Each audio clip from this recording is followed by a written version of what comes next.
ओम सूर्याय नमः। श्रोतागणों, आज की इस वीडियो में हम रविवार व्रत की कथा सुनेंगे।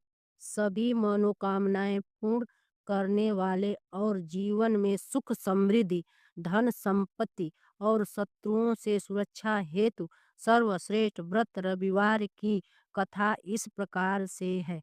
प्राचीन काल में एक बुढ़िया रहती थी। वह नियमित रूप से रविवार का व्रत करती थी। रविवार के दिन सूर्योदय से पहले उठकर बुढ़िया स्नान आदि से निवृत्त होकर आंगन को गोबर से लीपकर स्वच्छ करती। उसके बाद सूर्य भगवान की पूजा करते हुए रविवार व्रत कथा सुनकर सूर्य भगवान का भोग लगाकर दिन में एक समय भोजन करती। सूर्य भगवान की अनुकंपा से बुढ़िया को किसी प्रकार की चिंता व कष्ट नहीं था। धीरे धीरे उसका घर धन्य धान्य से भर रहा था। उस बुढ़िया को सुखी होते देख उसकी पड़ोसन उससे बुरी तरह जलने लगी। बुढ़िया ने कोई गाय नहीं पाल रखी थी, अतः वह अपने पड़ोसन के आंगन में बंधी गाय का गोबर लाती थी। पड़ोसन ने कुछ सोचकर अपनी गाय को घर के भीतर बांध दिया।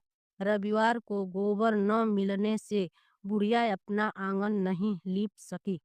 आंगन न लीपने के कारण बुढ़िया ने सूर्य भगवान को भोग नहीं लगाया और उस दिन स्वयं भी भोजन नहीं किया। सूर्यास्त होने पर बुढ़िया भूखी प्यासी सो गई। रात्रि में सूर्य भगवान ने उसे स्वप्न में दर्शन दिए और व्रत न करने तथा उन्हें भोग न लगाने का कारण पूछा। बुढ़िया ने बहुत ही करुण स्वर में पड़ोसन द्वारा घर के अंदर गाय बांधने और गोबर न मिल पाने की बात कही। सूर्य भगवान ने अपनी अनन्य भक्ति बुढ़- बुढ़िया की परेशानी का कारण जानकर उसके सब दुख दूर करते हुए कहा, हे माता, तुम प्रत्येक रविवार को मेरी पूजा और व्रत करती हो।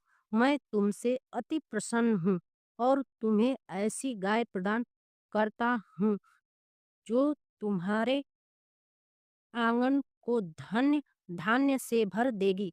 तुम्हारी सभी मनोकामनाएं पूरी होगी। रविवार का व्रत करने वालों की मैं सभी इच्छाएं पूरी करता हूँ। मेरा व्रत करने व कथा सुनने से बाज स्त्रियों को पुत्र की प्राप्ति होती है। स्वप्न में उस बुढ़िया को ऐसा वरदान देकर सूर्य भगवान अंतर ध्यान हो गए। प्रातःकाल सूर्योदय से पूर्व उस बुढ़िया की आंख खुली तो वह अपने घर के आंगन में सुंदर गाय और बछड़े को देखकर हैरान हो गई। गाय को आंगन में बांधकर उसने जल्दी से उसे चारा लाकर खिलाया। पड़ोसन ने उस बुढ़िया के आंगन में बंधी सुंदर गाय और बछड़े को देखकर वह उससे और अधिक जलने लगी। तभी गाय ने सोने का गोबर किया। गोबर को देखते ही पड़ोसन की आंखें फट गई। पड़ोसन ने उस बुढ़िया को आसपास न पाकर तुरंत उस गोबर को चुरा लिया और अपने घर ले आई तथा अपनी गाय का गोबर वहां रख आई। सोने के गोबर से पड़ोसन कुछ ही दिनों में धनवान हो गई। गाय प्रतिदिन सूर्योदय से पूर्व सोने का गोबर किया करती थी और बुढ़िया के उठने से पहले पड़ोसन उस गोबर को उठाकर ले जाती थी। बहुत दिनों तक बुढ़िया को सोने के गोबर के बारे में कुछ पता नहीं चला। बुढ़िया पहले की तरह हर रविवार को सूर्य देव का व्रत करती रही और कथा सुनती रही। लेकिन सूर्य भगवान को जब पड़ोसन की चालाकी का पता लगा तो उन्होंने आंधी चलाई। आंधी का प्रकोप देखकर बुढ़िया ने गाय को घर के अंदर बांध दिया। सुबह उठकर बुढ़िया ने सोने का गोबर देखा। उसे बहुत ही आश्चर्य हुआ। उस दिन के बाद बुढ़िया गाय को भीतर बांधने लगी। सोने के गोबर से कुछ ही दिनों में बुढ़िया बहुत ही धनी हो गई। उस बुढ़िया के धनी होने से पड़ोसन बुरी तरह जल भून कर राख हो गई और उसने अपने पति को समझा बुझा कर उस नगर के राजा के पास भेजा। राजा को जब बुढ़िया के पास सोने के गोबर देने वाली गाय के बारे में पता चला तो उसने अपने सैनिक भेजकर बुढ़िया की गाय लाने का आदेश दिया। सैनिक उस बुढ़िया के घर पहुंचे। उस समय बुढ़िया सूर्य भगवान को भोग लगाकर स्वयं भोजन करने वाली थी। राजा के सैनिकों ने गाय और बछड़े को खोला और अपने साथ महल की ओर ले चले। बुढ़िया ने सैनिकों से गाय और उसके बछड़े को न ले जाने की प्रार्थना की। बहुत रोई चिल्लाई, लेकिन राजा के सैनिक नहीं माने। गाय व बछड़े के चले जाने से बुढ़िया को बहुत दुख हुआ। उस दिन उसने कुछ नहीं खाया और सारी रात सूर्य भगवान से गाय और बछड़े को लौटाने के लिए प्रार्थना करती रही। सुंदर गाय को देखकर राजा बहुत ही खुश हुआ।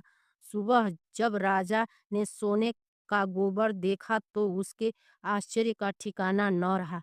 उधर सूर्य भगवान को भूखी प्यासी बुढ़िया को इस तरह प्रार्थना करते देख उस पर बहुत करुणा आई। उसी रात सूर्य भगवान ने राजा को स्वप्न में कहा, राजन, बुढ़िया की गाय व बछड़ा तुरंत लौटा दो, नहीं तो तुम पर विपत्तियों का पहाड़ टूट पड़ेगा, तुम्हारा महल नष्ट हो जाएगा। सूर्य भगवान के स्वप्न से बुरी तरह भयभीत राज ने प्रातः उठते ही गाय और बछड़ा बुढ़िया को लौटा दिया। राजा ने बहुत सा धन देकर बुढ़िया से अपनी गलती के लिए क्षमा मांगी। राजा ने पड़ोसन और उसके पति को इनकी इस दुष्टता के लिए दंड दिया। फिर राजा ने पूरे राज्य में घोषणा कराई कि सभी स्त्री पुरुष रविवार का व्रत किया करें।